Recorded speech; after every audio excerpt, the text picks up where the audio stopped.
Baik. Sampai Kak, klien kami ini mendapatkan keadilan. kalau dari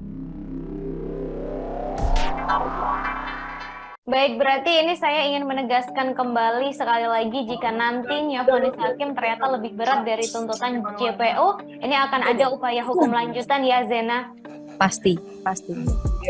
Sampai sejauh mana akan terus mengupayakan eh, upaya hukum lanjutannya? Kalau misalkan di pengadilan tinggi atau banding kita tidak dapat keadilan, kita akan terus fight sampai upaya terakhir peninjauan kembali. Begitu. Baik. Sampai klien kami ini mendapatkan keadilan.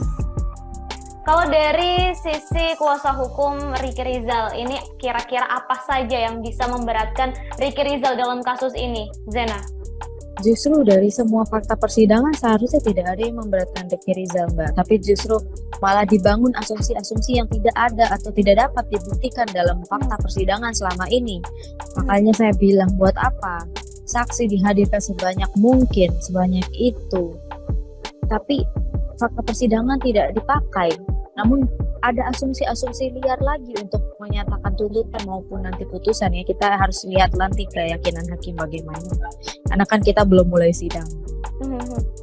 Kemudian Zena, apa yang membuat tim kuasa hukum dari Ricky Rizal ini yakin bahwa Ricky Rizal tidak bersalah? Mungkin bisa kembali dijabarkan beberapa poinnya, Zena? Poin pertama, bahwa klien kami sama sekali tidak tahu tentang pelecehan tersebut di Magelang.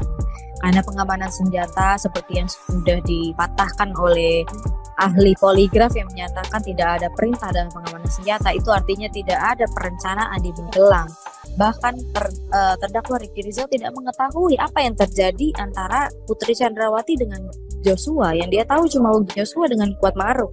Bahkan pisau Kuat Maruf pun juga ditanyakan. Itu yang pertama. Kedua, waktu dari Magelang ke Jakarta itu atas perintah Putri Chandrawati dan itu sah karena Ricky Rizal masih bekerja sebagai ajudan.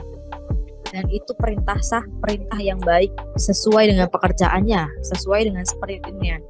Dan masalah penempatan tempat duduk itu Ricky sudah terbukti juga di fakta persidangan bahwa tidak ada yang mengatur penempatan duduk, dan semua terdakwa pun termasuk Richard Eliezer menyatakan Ricky Rizal aja masuk yang paling terakhir. Richard itu mau masuk mobil, ternyata mobil RX ternyata sudah ada Joshua di situ. Artinya kan bukan Ricky Rizal juga yang memerintah atau ada yang memerintah.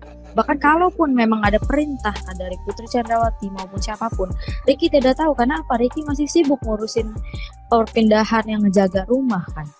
Itu udah terbukti di fakta persidangan. Lalu kedua, waktu di Saguling itu kan baru di situ dia tahu, diberitahu oleh Ferdy Sambo bahwa ibu sudah dilecehkan. Tapi dia sudah menolak. Dia menolak itu satu runtutan, menolak untuk amankan, backup maupun menembak kalau Joshua melawan. Dan artiannya adalah ia tidak mempunyai niat dan tidak ingin terjadi seperti itu. Bahkan dia tidak tahu kalau misalkan Ferdy Sambo akan ke Duren 3, yang dia tahu ke Duren 3 itu kan cuma isolasi seperti biasanya. Ya kebiasaan-kebiasaan itulah yang menjadi asumsi liar sekarang. Begitu, Mbak.